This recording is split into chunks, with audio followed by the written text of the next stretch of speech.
Welcome into the latest edition of Extra Time. Thank you as always for your tweets. Stevie is with us here in the studio. We also welcome Don and Frank with us as well.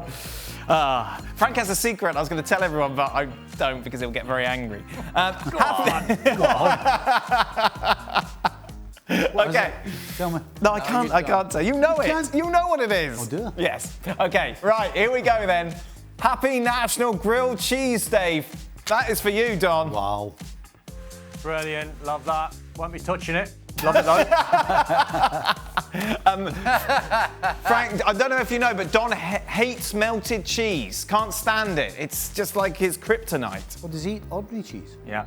Yeah. Well, you know, Yeah. that's his Yeah, I like taste. ordinary That's his cheese. taste. I can understand them. Yeah. Yeah. A bit weird, Bit isn't of it? cheese, weird, bit isn't of it? pickle. I like there that. are some Bit of cheddar, cheese. but Go on, Frank. There are some cheese I don't like. There are some cheese I don't like, and we have like 446, I think, cheese in France. Wow. And some I don't like. The blue one, I don't like them. But I like camembert. I like the fermentation. You know, when He played for France, didn't he? I think the weirdest thing out of all of that is Stevie goes, that's a bit weird when talking about Don hating melted cheese coming from Stevie in his diet. All right. Okay, let's talk some soccer. Frank, what should Manchester United do with the Cavani situation? Should they extend him for another year or try to sign someone like Kane or Haaland? Well, you cannot compare. You know, I know what Cavani is capable of bringing into the dressing room and also on the field. Well, we saw the last game that he was running everywhere, never gave up. He had a disallowed goal, but he scored at the end. I mean, that guy is an example. And Manchester United is a young team, and they need players like that. So it can be added to Kane or Haaland, but they need to keep Cavani. And I think Ole Gunnar Solskjaer knows the importance of Cavani on the field and in the dressing room. Do you agree, Don? not really. I mean, I think they should try and keep Cavani, don't get me wrong, because I think Mason Greenwood's learning a lot off him. The trouble is, if you don't buy Haaland, you're going to allow him to go somewhere else. And you're going to allow him to go Liverpool, Man City, which is going to strengthen them, which is going to make your job as a Man United manager harder. So I understand the dilemma, but I think if you're going to go and spend a lot of money, you try and buy Kane or Haaland. Should Real Madrid, Don, consider signing Jesse Lingard, or is he too good for a club of their size? West Ham are going to get him. West Ham are going to get him. The rumours over here is that, he might stay in London. Arsenal are sniffing at him. Tottenham are having a little look as well. But I'd like to think he might show a little bit of loyalty towards David Moyes. The job that David Moyes has done, bringing him back from, United into West Ham. He's on fire at the moment. He's enjoying himself. He's loved in the dressing room. I follow him and people like Declan Rice on social media, and the atmosphere is good. The chemistry's all good. And why would you want to go anywhere else? The form that he's in. Yeah, take that, Real Madrid. Why would you want to leave West Ham for them? If Frank could choose where Mbappe should go next, which club and league does he think would suit the player best? Wow. With the kind of talent that he has, any league will suit him. It's how he's going to be served and the tactic the coach is going to use with him. I don't know. I think he wants to go to Real Madrid, and I think that if he has to leave Paris Saint-Germain, he will go to Real Madrid. I would love to see him in the Premier League, but I don't see him getting that choice, and it's why the only for me way and only club that he can go if he wants to go is going to be Real Madrid. What classic did you come up with during the show, Don? Premier League quality is so deep in the Premier League compared to other rubbishy leagues. I said deep. I think you're trying to tweak me into talking American there. The quality is deep. I didn't say that. Well, what did you say? It's your normal, when you're doing your World Feed commentary, you're always pipe on about how great the Premier League is and how it's so unpredictable compared to all the other leagues. Well, it is. Well, it is. I was at West Brom last week, and who would have predicted they would have beat Chelsea 5-2? Yes. Don't think you get that in other leagues. Of course you do. Do you? Yes.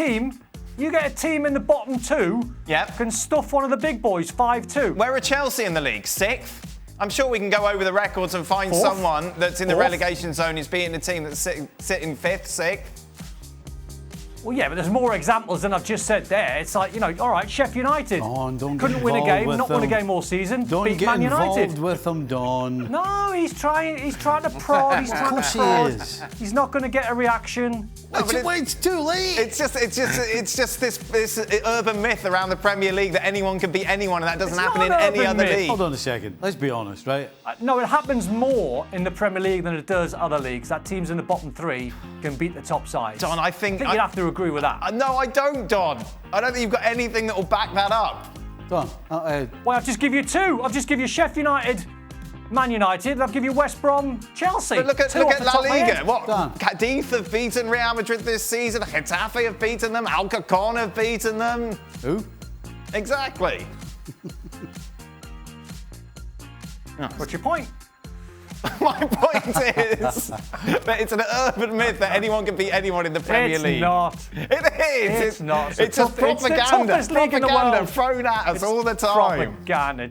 Hold on a It's the second. toughest league in the world. Hey, go back to the question. Yes. What was the question? Unless Mbappe goes to La Liga or the Premier League and scores the amount of goals that people like Messi and Ronaldo did, he's never going to get the recognition that those 2 in particular did, scoring all the goals they had. Right. So if he stays in France Yes. forever and scores 100 million goals, it's never going to get the recognition. No, that's fair. Unless he wins 3 more World Cups. Yeah, but the Premier League is one of the places where if he does it, it will get recognised, Most definitely. which goes on Don's How side many of times, this Daniel? argument. Oh, Daniel, hello. how many times did Real Madrid and Barcelona Yes. lose 6 games at home on the spin? Right. How many times has that ever happened in their history? So are we saying that because the quality that Liverpool have faced, or that Liverpool have such a massive injury crisis that they've had a million centre-back little bit of pairings both. this season? It's a little bit of both. I don't think it is a little bit of both. I Sadio think Mane, Mo Right. Salah, Yes. and Firmino scoring, so it's a Yeah. little bit of both. Right, a little bit of both. Yeah. Where are we? Don, would you rather play in a world-class team managed by an average manager or an average team managed by a world-class manager? No, a world-class team. Yeah. All day long, because the world-class team can ignore what the manager says if he's average, Yeah. basically. Yeah, Stevie's nodding, Frank's nodding as well. For all these tough tackling defenders, why have shin guards become so small? Back in the day, those strong shin guards let you put in strong tackle and not be hurt. Am I wrong?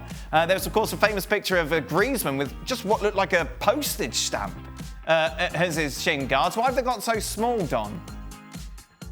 Don't know. I just think because players don't get tackled so hard, so they don't feel the need to wear. I mean, when we played, we used to have the shin pads that were ankle pads and it all weighed a ton. Yeah. Because the tackles were quite fierce. Maybe the players now want to try and be lighter on their feet, a little bit speedier. Don't know. How about soft? Soft. Well, you don't need shin guards anymore because you can't tackle anybody and nobody tackles. No. I don't know whether you remember, but there was a titanic 50-50 in the Liverpool-Arsenal game last week. Oh, you brought that in. Alexander-Arnold and Aubameyang were going at a ball, right? Right. The 2 of them initially were running at 100 miles an hour to get to it, and both of them, when they got to it, all of a sudden got scared, and the 2 of them stuck their wee pinky toes in. Really? What an absolute embarrassment it was. Wow. I was screaming at the TV. Wow. The 2 of them. Frank- So who needs shin guards? Did you ever break shin guards? Anything like that? Yeah, almost. But I remember that I started, and it wasn't compulsory, so I started without any shin guard. I started my career without, and it's only after around 1992 that they forced us to wear them. But I agree with the guys. I think football is not aggressive anymore, not dangerous anymore. It's only accidental at some point. You know what I mean? But yeah, and but otherwise, it's not dangerous anymore. You don't have crazy guys like Steve Nicol or Frank Leboeuf at the back. No. Dan, talking about snapping shin pads, I done the worst tackle on Manu Petit ever. And it was a disgrace of a tackle. And I went into him really, really hard in an Everton-Arsenal game. Second last game of the season when they won. They beat us 4-1 and Tony Adams scored. And I heard the snap. And when you hear a snapped shin pad, it's exactly the same noise as a snapped broken bone. Wow. And I thought I'd done Manu Petit and I was terrified. I sort of thought I'd done myself, no pain. And I looked at Manu, wasn't really in any sort of too much distress, and I realised that it was a snap shin pad that made the noise. Manu walked straight down the tunnel, got his shin pad, threw it on the pitch, and he made Arsene Wenger make a change. And that was about 2 months before France 98. Wow. Terrible tackle. How did France 98 go, Frank? I forget. What happened? I don't remember, but I remember that the noise that Don thinks it was in fact the ponytail of Emmanuel Petit. Blew it. Don, was that before or after you were chatting to him about divorces? Oh no, that was well before. That was about 15 years before, because I used to work with him quite a lot in the Premier League, and he used to, every time he got off the Eurostar, he used to come into the Premier League and he'd go, look, and he's got a massive scar on his shin. He went, you, and we got on really well, so we had a good chat after. Right then, if you could have a nickname on the back of your jersey, similar to what we saw in the Classico, Vinny Jr., what would it be? Stevie, I imagine you're not a massive fan of nicknames on the back of your shirt. No. No? No. Your nickname was... But was he Bumper when you were at Liverpool with him, Don? Bumper? Yeah, he was Bumper. Yeah, Bumper. Yeah, because you said you had a few... Or Nico. Yeah, Bumper. Yeah. Don, what were you, Hutch? Yeah, I was a Hutch, but then Sammy Lee sort of twisted it a little bit and he started calling me Dutch. Why? So Don and Hutch. So he's just like Dutch. amalgamation of the two. Why? Beautiful. Yeah. All right. Why? All right. A lot of work in it, that, didn't it? Oh, that might have been a deeper story. Maybe there was a trip to Amsterdam. Frank, nickname? Well, I guess I was thinking about it. I don't want to name Lovely Boy after Regulate. I don't want to say French beep. I can't say it. Right. You know, from the English. I would say Beefy. Beefy? Beefy? That would have been nice. Would you like to have that beefy on the back? Definitely not. No. I just answered to the question. Well, that might be the answer. MLS starts this weekend, Stevie. Which club has the best atmosphere in MLS while you were coaching? Best atmosphere. Well, initially the Seattle. place I used to love to go to was DC initially. Right. Wow. But then by the time I left, you had Seattle. Yep. Coming to the league, and that was phenomenal. What was Portland like, Stevie? I'd done a pre-season at Portland. Yeah, Portland was great as well, but Fella used to climb the big tree.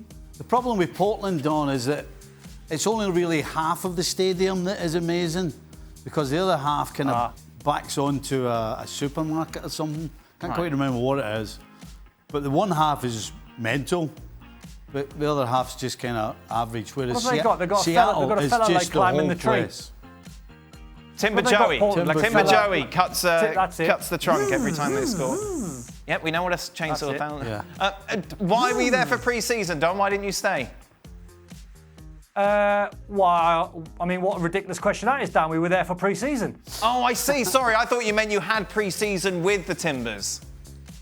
My mistake. I was in Coventry and we'd done Salt Lake City and Portland and played some games over there. It was amazing. Salt Lake City was amazing. Altitude training. Oh, that's it. Okay. I wish to comment on Jan, Frank and Jurgen. Your English is quite impressive. You even use idioms and other colloquial terms. Do you wish the British cast tried their hand at learning other languages, as English speakers never tend to even try? We're very arrogant, aren't we, Frank, really, when it comes to speaking other languages, the English?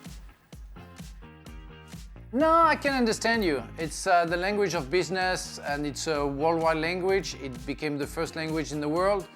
But you know, like the Spanish, they don't need to speak another language, because you can speak almost all around the world. The French have been very stubborn in a way and vain in another world where they thought that they could speak only French and everywhere around the world. No, I understand that. I came to Chelsea, and I have to be really frank. That's one of the reasons, and one of the most important reasons of me signing to England was to learn English, and for my kids also to be able to speak English for my future. And I'm so glad that I made that decision, because I can be in front of you trying to speak English the best I can.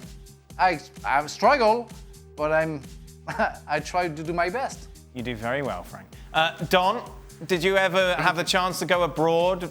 Did not learning a new language appeal to you?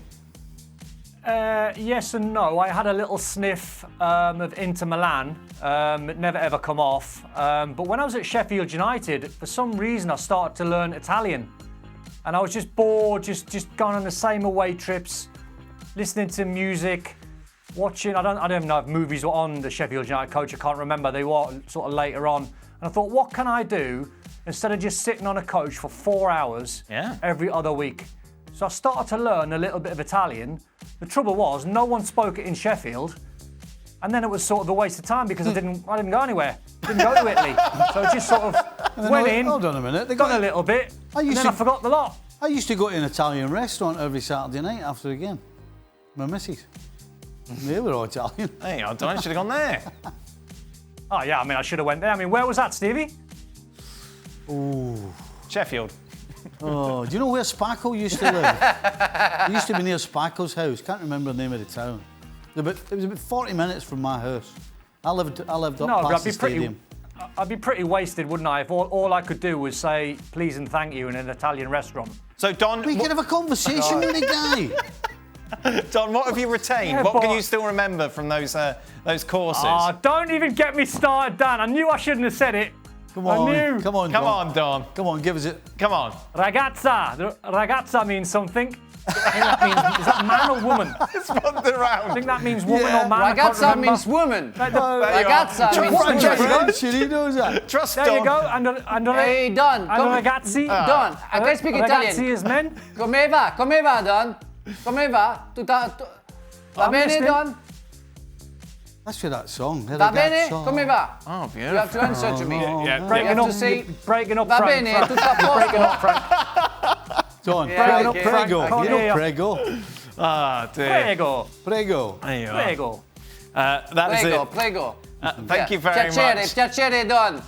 Si. Ciao, everybody. We will be back tomorrow for more. Of course, it is PSG against Bayern Munich. We'll be back tomorrow to look back at that. Well, thank you very much for watching ESPN on YouTube. For more sports highlights and analysis, be sure to download the ESPN app. And for live streaming, premium content, and let's not forget as well, ESPN FC 7 days a week. Subscribe to ESPN Plus.